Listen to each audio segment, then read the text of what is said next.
네, 여러분 안녕하십니까. 코로나19 집단 발병에 대비한 지역 확산으로부터의 최상의 예방책은 아마도 초동 대응일 것입니다. 더구나 최근 전파력이 기존 바이러스보다 무려 6배가 높은 GH 유형이 확산되고 있는 상황에서 병상 확보와 간호인력 확충은 반드시 충원돼야 하는 이유이기도 합니다. 제주 방역당국은 370개 병상이 확보된 만큼 초기 대응엔 문제가 없다는 입장입니다. 문제는 현재 제주에서 수용 가능한 코로나19 환자 규모는 220여 명으로 추가 집단 발병 시 상황은 매우 심각할 수 있다는 점입니다. 김동은 기자가 보도합니다.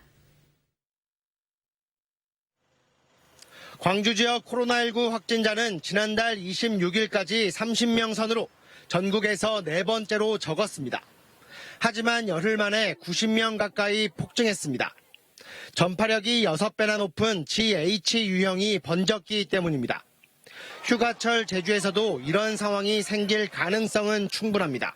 변이가 생겨가지고 아미노산이 다릅니다. 이 아미노산의 차이에 의해서 아주 이제 접촉력이 강해지는 거죠. 접촉력이 강하다는 것은 이제 전파력이 세지는 거고, 그럼 이제 감염력이 세다고 볼 수 있는 거죠. 충분히 이제 많이 발생할 가능성은 충분히 있습니다.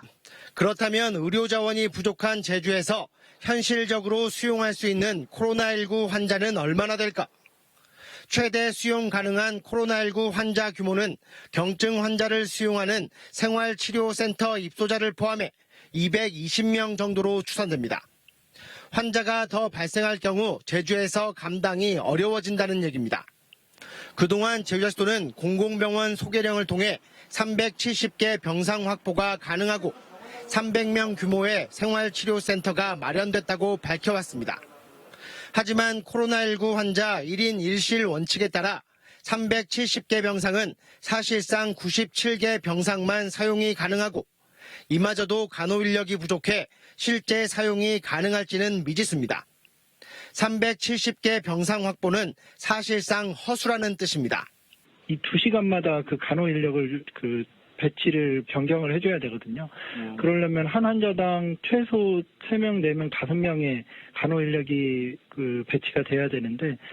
게다가 코로나19와 증상이 비슷한 독감 환자가 오는 9월 말부터 크게 늘어나는데 이 폐렴 입원 환자들을 치료할 수 있는 의료 자원 부족도 문제입니다. 제주시도는 현재 코로나19 집단 발생에 대비해 단계별 조치 계획과 의료 인력 투입 문제 등을 재논의하고 있다고 밝혔습니다. 제주만 유일하게 코로나19 지역 감염이 없다며 안심할 게 아니라 향후 집단 발병에 대처 가능한 의료 인력 운영과 배치 대책 마련이 요구됩니다. JIBS 김동훈입니다.